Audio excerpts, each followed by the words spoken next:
Hi, my name is David Neagle. I'm the author of The Millions Within. I'm the owner and founder of Life Is Now Incorporated.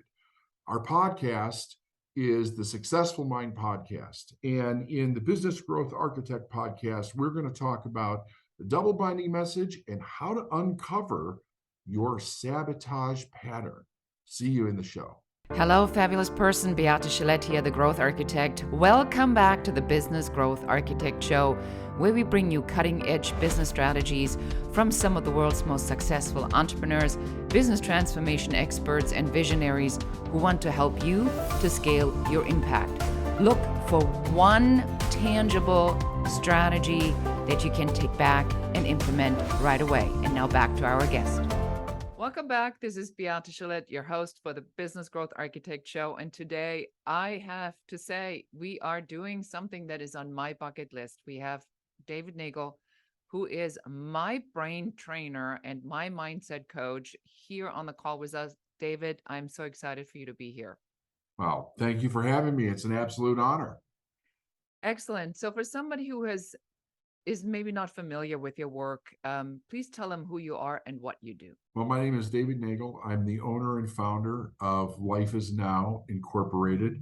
We are a business consulting and mindset company that has been in business for 24 years this month.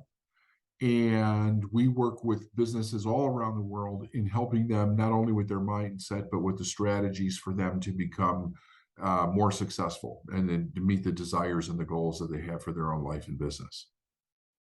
And as I said, I am one of your students, and you had said back when I joined, and that was during the pandemic, you said that you may find that looking back, that this was really a moment in time where a lot of it changed. And I just made a joke, which I'm going to just take on the podcast because it was really funny.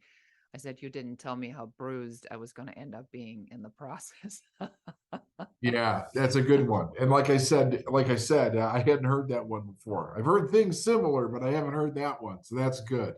Yes. And so talk to me a little bit about strategy. So do people commonly assume that stuff around mindset is even a strategy? Share with us, No, what is it? no, they don't. A matter of fact, the idea around mindset, which is really unfortunate, is that it's got more of a definition of being woo-woo, like mystical or that type of an idea.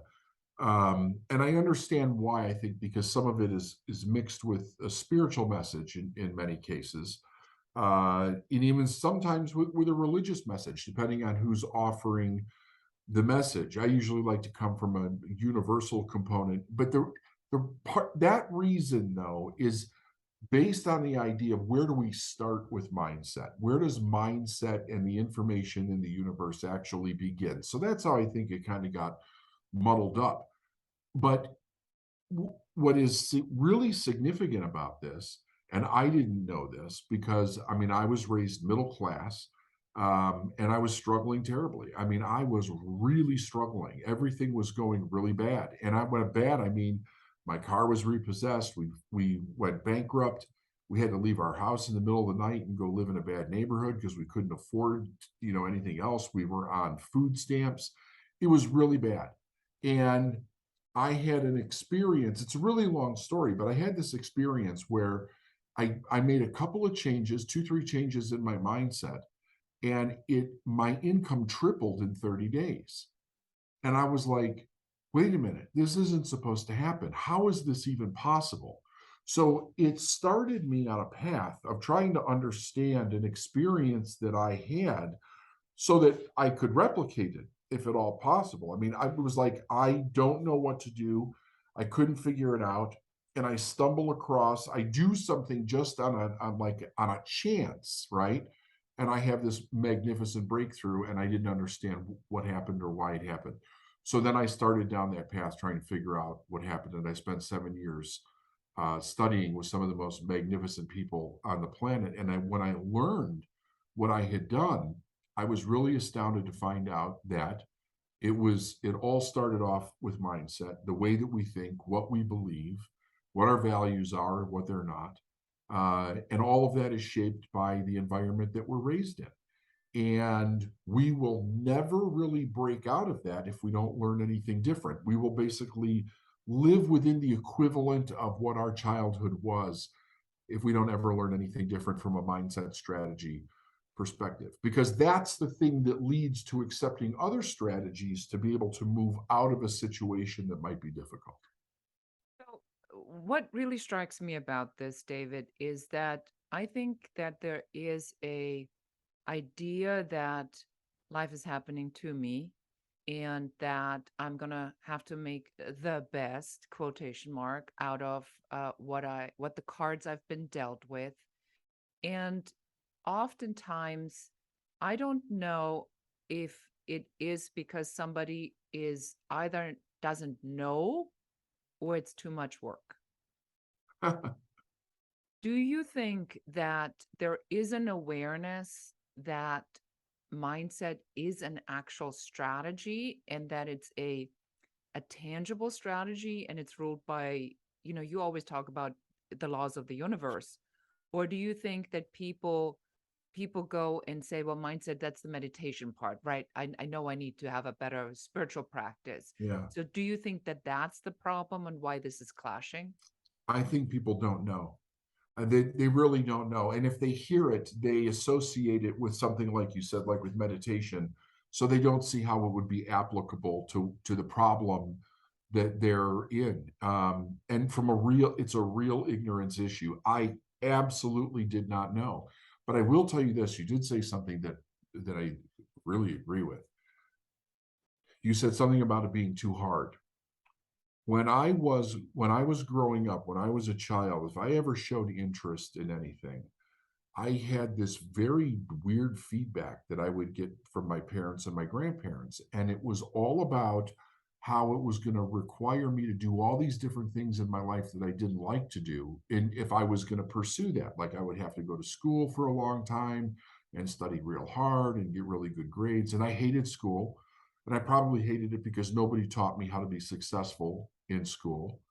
And it was a major issue. So in my mind, I'm thinking to myself, the only way for me to be successful is to do all these different things that I don't like to do, that I can't get myself to do. How the hell am I ever going to be successful? And that was a real significant issue in my mind. And I actually, my breakthrough kind of came when I was like, okay, I'm now responsible. I'm married. I've got 2 kids. I've got responsibilities. I have to break through somewhere and become better so that I can live up to these responsibilities. So if that means that I've got to go back to college to do it, that's what I'll do. But I couldn't even figure out how to do that because I didn't have the time or the money to do it. And that was in the late 80s, right? So I was so stuck in the formulation of success that they gave me, even survival, that it just didn't seem to work. Like everywhere I turned, I ran into a brick wall. I couldn't get out. Do you think that what happens is that when you are making that commitment to making a change on probably a partially subconscious and a partially conscious level, right? Because the pain now has gotten so big. Do you think that there is a way that our deep desire that you talk about a lot, or God, spirit, universe, that there's somebody with a sign and says, stop, not here, wrong way, wrong way. And now you get really frustrated because you are pushing and you're pushing and you're pushing. And everywhere you go, that you think that there's a dead end. And that leads into one of my next questions. But do you think that as we are breaking through, that we are creating these obstacles, that it is, and you just did a podcast on the meant to be, right? The Yeah. looking at, is it a sign? So what's happening when I'm willing to change and all this stuff just pops up and it's in my face and I am having this fear pit in my stomach? So what happens is that you have a value conflict that's actually taking place. And basically what that means is this: you want something over here, but you have a belief system that negates this. And as you start to move in this direction, the competition that happens between your desire of what it is that you want versus the belief that you can't get it, or it's not right to get it, or who do you think you are to get it, that starts to cause problems, which we can also very often actually make determinations like, well, maybe God doesn't want me to do this, or maybe this is a sign that I'm not supposed to do it, because we don't understand why we're getting the resistance that we're getting. And nobody has ever taught us that we're the one that's creating the resistance, and we don't even know how we're creating the resistance. So it becomes a very big block for the average individual. Yes, I mean, and full transparency, I've been up against this probably for the last 3 to 4 months. I started working with you. I made some major changes, talking about what I wanted, what I didn't want, let things go that I was really attached to, including, I had a great opportunity to do a second gig for the LA Philharmonic, which I like, but it's not aligned anymore with where I want to go. Okay. And so I had to say no to that. And that was very, very painful. But it is clear that the direction has been determined. And then it feels like there's this counter force that, and I have nightmares about this. And I wake up, I'm going like, this is so intense. I don't even know where this is coming from, which is why I wanted you on the podcast so bad, because I know a lot of people are going through a lot of stuff right now and they're experiencing this value conflict. But you say, I create this for myself. We create this for Yeah, ourselves. How do we figure out what it is? Does it matter to figure out what it is, it or does. do we give it no value? No, it does matter, because if here's what I do with my clients when they run into this situation. I ask them very directly, what are you currently resisting being, doing, or having? Because there's a principle behind this. And the principle is that there is no confusion or stuckness in the universe. The universe just flows, it always flows toward more life. So if we get stuck, we're resisting something that it's not allowing us to see what is the breakthrough. I have a friend and a person that was a client of mine for a long time. Her name is Darla Ledoux, and she said something to me one day that I was like, not only is that one of the funniest things that I ever heard, but it is extraordinarily accurate. And she was working with a therapist, and she was talking about, uh, she would go from having a little bit of a breakthrough to being stuck. And the therapist said something like this. She said she was trying to encourage her. She said, when one door closes, another door opens, but the hallways are a bitch. And when she told me that, I just rolled. I thought that was one of the funniest things that I ever heard, because, and it's also very accurate. When you're in this space where you've decided to walk away from one thing and you're looking for the door to open up, there's usually a certain amount of confusion that is taking place at that time. And if we understand that our subconscious mind is actually looking for a way to have a sense of certainty or safety, we can recognize it, but also understand that we need to break through whatever we are resisting so that we can see what the next door is. And then, so now that we talked about the value conflict, so, there's a conscious knowledge and a decision that says, I decided to do this. Then there is my fear pattern that comes up that says, whatever, you can't do it, or what are you thinking? Like the classic stuff most people are up against when they make changes. Now I go and I say, okay, I'm going to look into where this is coming from. How do I find out? I mean, is it just about saying what I'm resisting?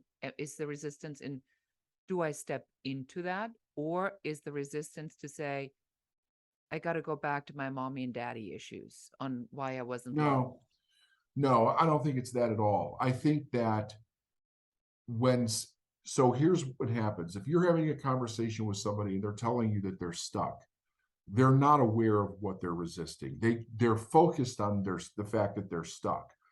So if you come in and say, listen, I want you to refocus on something. Here's the suggestion.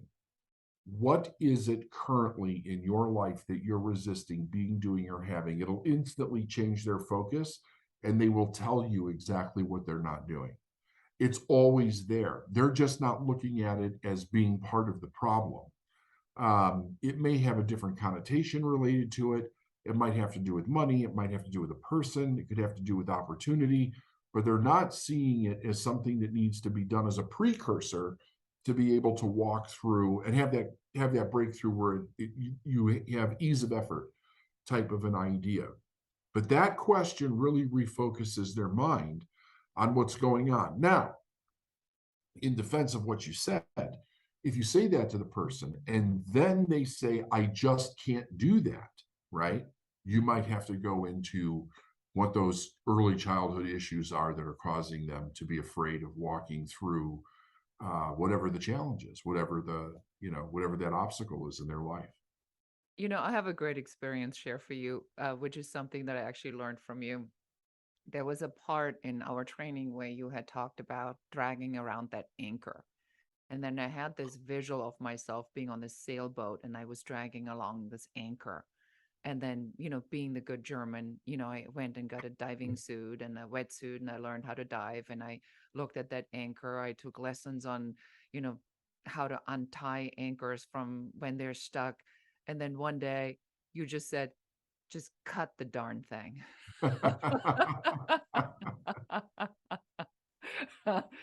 I'm like, I didn't know I could do that. And Right? and it was such a profound experience. I have definitely some issues with my mother. And then that changed everything because then I'm like, I don't need to figure out why the anchor is stuck or have to become an expert on anchor untying and uncovering and recovering. I'm just gonna get a new one. Or maybe I'm not gonna need an anchor at all. But I just cut it and I'm sailing ever after. But that was Cool. I keep telling that story because to me it's so profound. Don't drag your anchor. You can let it go. So the next step now is um, now I'm in my hallway. I'm closing one door firmly. I'm stepping into the other door. And now a pattern happens that you call the self-sabotage pattern. Mhm. So tell our audience, how do I recognize that I'm in a self-sabotage pattern and what should I do when I see it is happening? So first of all, a self-sabotage pattern to sit and consider that you have one is not anything that you should use as like some kind of self-judgment against yourself. This isn't about judgment. A self-sabotage pattern is basically a self-preservation pattern. It's developed, or the beginnings of it are developed within the first year of our lives.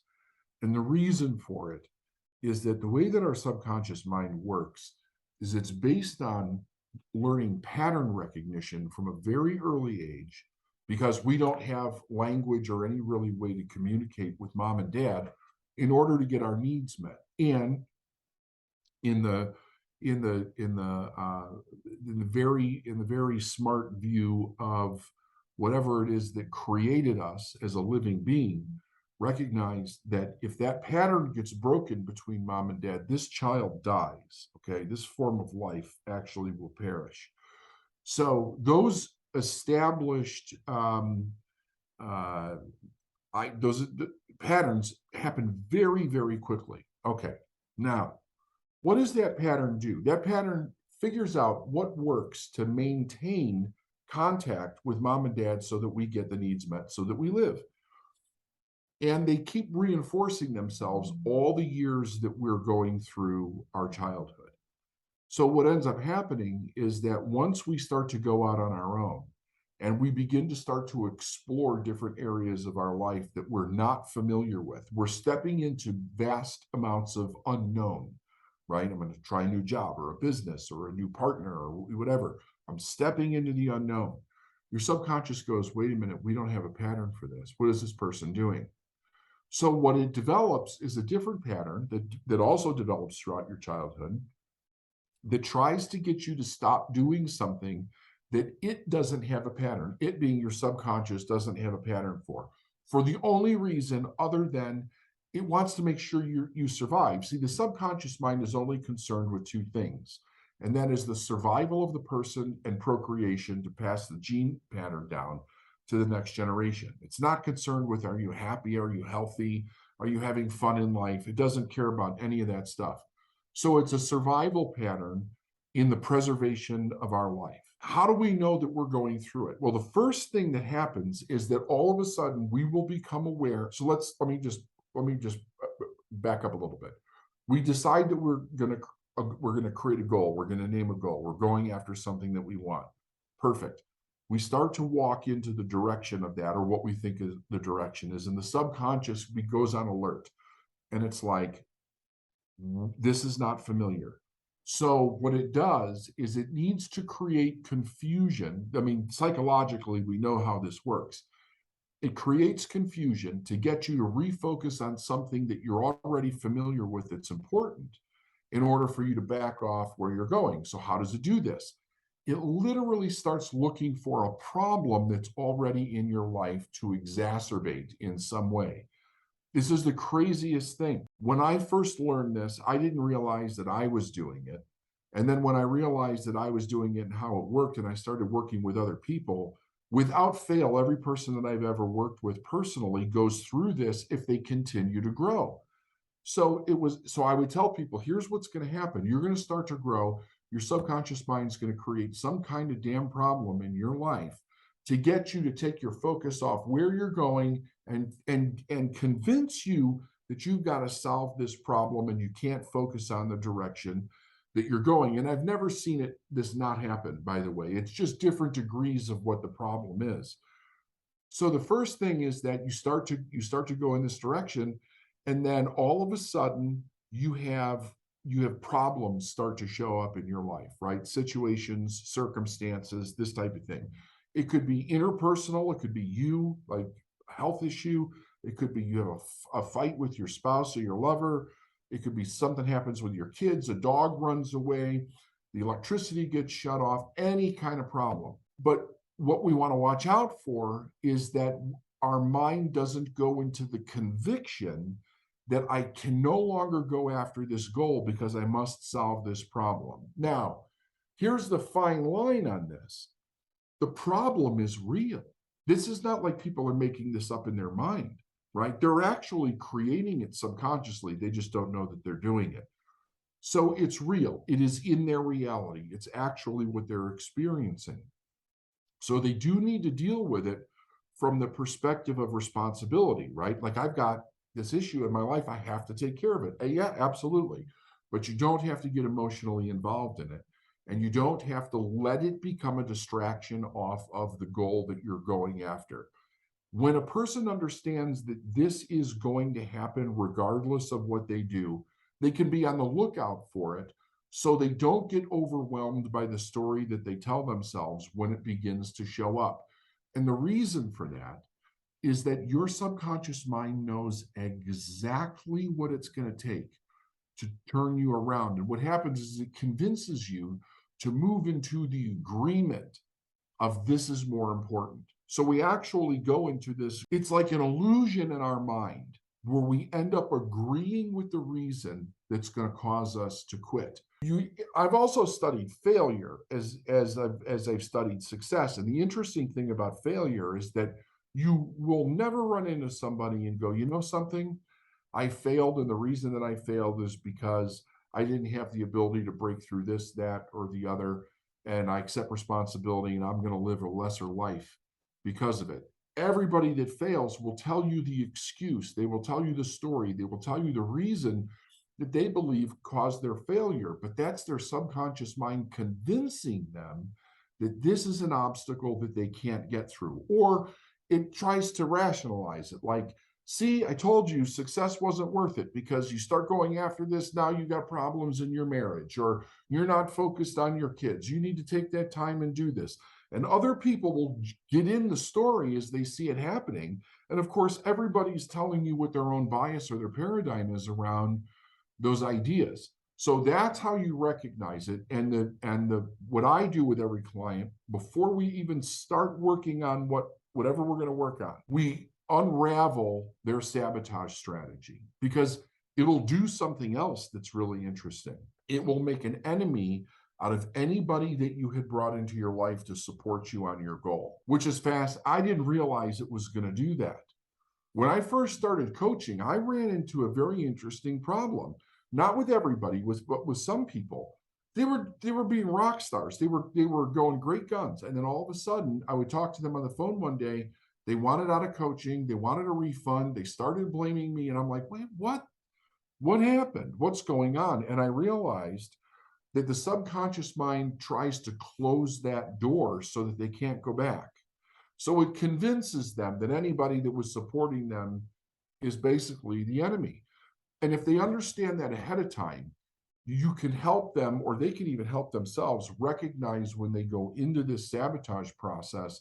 It won't be comfortable. There's no question about that.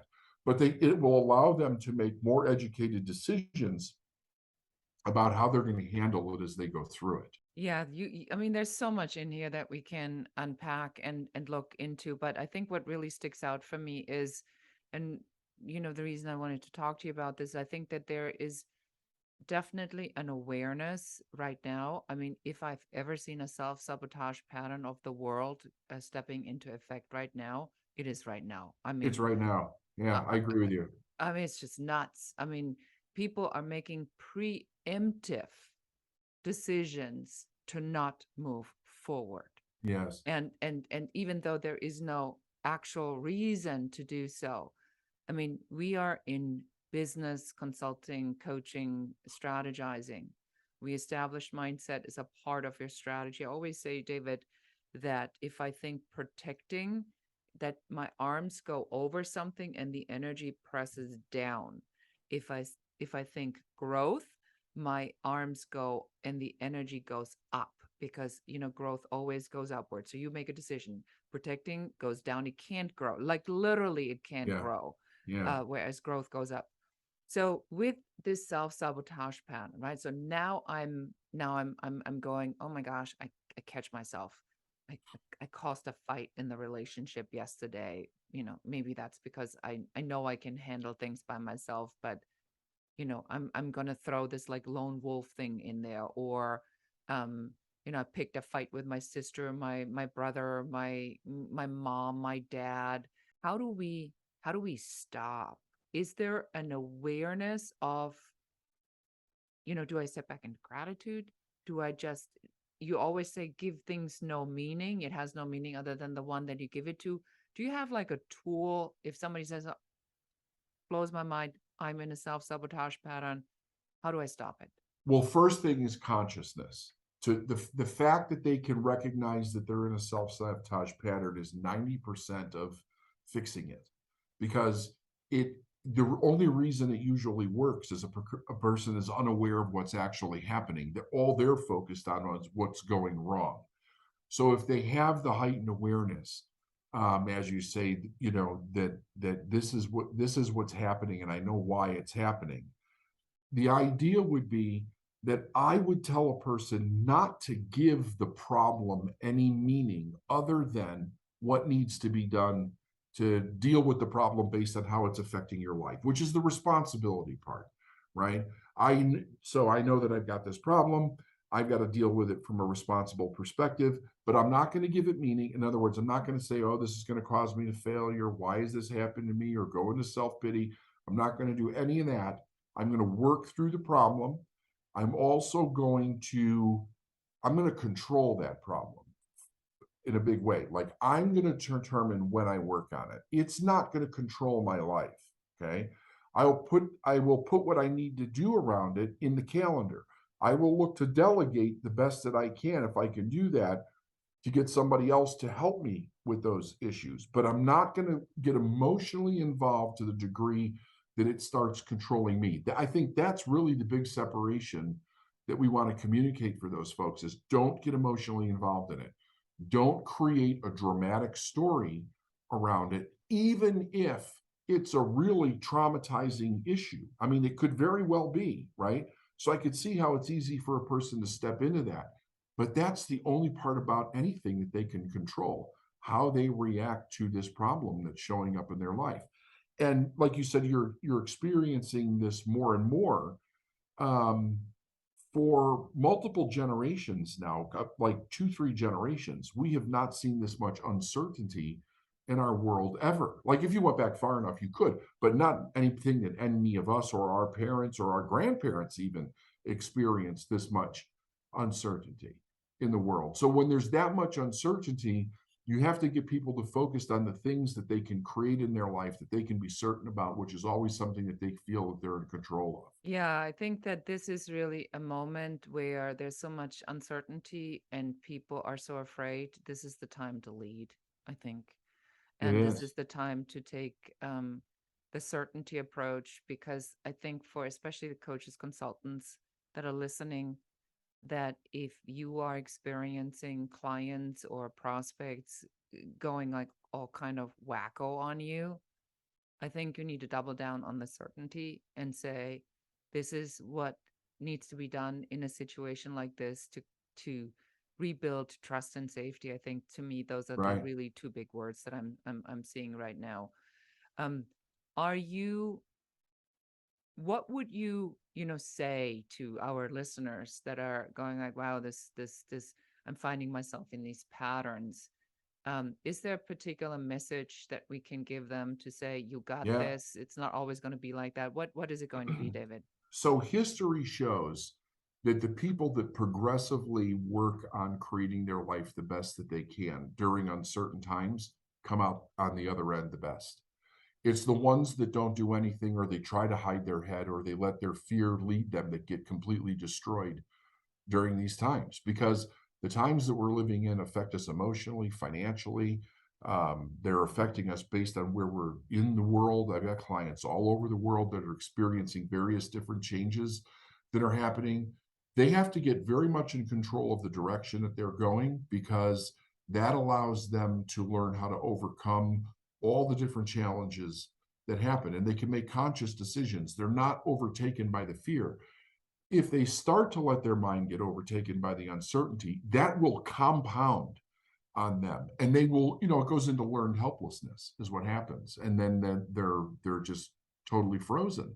I mean, there's people right now, famous people, I'm not going to say who they are, but there's famous people that are stuck in their basement because they're afraid to come out because of the pandemic. And they're not convinced in their mind that it's safe to go out in the world. And I'm talking about famous, successful people being completely stuck because this completely hijacked their conscious thinking, and they don't know how to think accurately to get out from under it.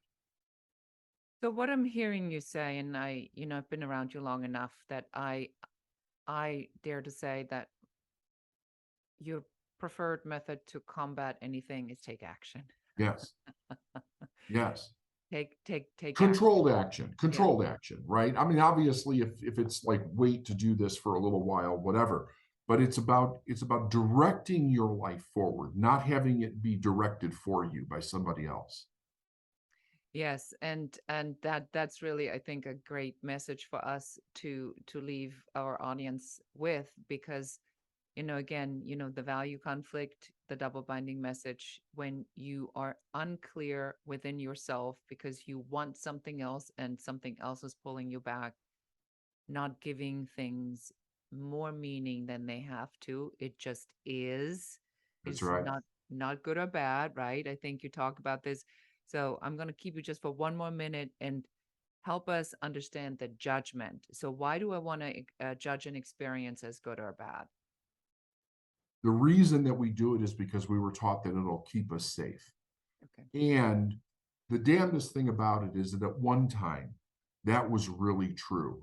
Now we're kind of moving back into a time that's like that again, because we've got a very significant cancel culture that we're dealing with. But if people would really understand that that cancel culture only works if you believe it, right? If a group of people get together and try to cancel you, it only works if you feel that you've been canceled. It can't work if you're like, oh, puff off, like you're not going to cancel me, you go away. You have to believe it in order for it to work. But in our history, there were times when dictators ruled every place on earth. And if you stepped outside of the narrative, you could be tortured or put to death. So Really coming up with correct judgments was very, very important. It could save your life or it could cost you your life. But for most places, we've moved out of those times, but the tradition of the judgment's been passed down. So it's passed down from mom or dad or whatever, and they become crazy ideas that no longer exist in the time frame that we're living in. So the idea is to understand this. Every single thing can only affect you based on the story that you give it. Nothing has any meaning other than the story that we give it. We determine whether it's good or bad. We determine how we experience it. People did not come here and get a handbook when they got on Earth that said, here's what everything means. They developed meanings about things. And if you have a history, a family that gave you meanings about things that are not true or they're hurtful or more in line with self-sabotage, you've got to put that down and really start to think for yourself about what do you want something to mean, because nothing has an absolute meaning of its own. Yeah, I think that that is absolutely true. And, from personal experience, I think this is the daily ministry. While listening, I can't even tell you how many days I've listened to podcasts of yours. And over again, sometimes, I use your method of just taking a book and putting my finger down on a page to see Yeah. what I need to be hearing at that moment. But I hear that you also are giving us a message of grace with ourselves, Oh yeah, for sure. to For not be sure. so judgmental, and to, you don't always get it right on the first time. Sometimes it is a process, even when you do then all the right things and the mindset and you get into the habit. It does take a little bit of time to turn a ship, doesn't it? It absolutely does. And the real truth is we only learn by making mistakes and then learning from those mistakes. We don't learn by trying to make everything perfect. What? What? You know, I I mean, I think that that is probably the biggest you know, nugget that we can drop sort of at the end of this interview, is to say that if you think that this is about perfection, and then when you figured it out from here on out, after you've done, the work and the development, that you're now never going to make another mistake and everything's going to be magically falling into place, not happening. Not happening. Not happening. Perfection is not a destination, and neither is success, right? In our minds, somehow it got twisted that if we could just be perfect or we could just get it right or if we could just be a success, we'll be safe. And that place does not exist. It's a fantasy, it's a fairy tale. It doesn't exist. The only way that we stay certain or safe is by allowing ourselves to make mistakes, understanding what caused the mistake, learning from it, and then making new choices. That allows us to move forward. And it doesn't mean you're a bad person. It means you're a human being. That's how all things work in life, by understanding from the mistakes so that we can make different decisions. Because that's our greatest power, our ability to choose. I love that. And that's a great way for us to end this interview. So, David, how can we find out more about you? Tell us about your programs and where we can get good free stuff, how we can learn more about you. The best place to go is the Successful Mind podcast. And you could look it up. It's on all the podcast channels. We're ranked highest in the business podcast channels, but it's the Successful Mind podcast. And that is all free teaching. Like, we're not asking anything from anybody there. We give our best content. If you want to know more about the company and how you could be involved, it's davidneagle.com. And then you can go there and find that out. But those are the two best places. Excellent. Well, so thank you so much for being on the Business Growth Architect show. This Thank has you. been such a pleasure for me. And thanks to all of our listeners. You are amazing. We are so grateful for you to be here. And if you want to know what your number one business growth blocker is, go take the quiz at growthblockerquiz.com and stay tuned for more episodes with awesome guests. Thank you so much, and goodbye. And that's it for us today. Thank you for listening and watching the Business Growth Architect Show. I enjoyed having you here. And for accountability, just take one of the strategies that you have heard, one thing that you can implement in your business immediately. Please leave comments. Don't forget to like and share this show. And if you have any questions about business, please put them in the comments. We are here for you. We're here to support you and help you to grow, build, and scale your own business. For more advice, please check out our website in the show notes below. Thank you again. This is Beate Gillette, the Growth Architect, and goodbye.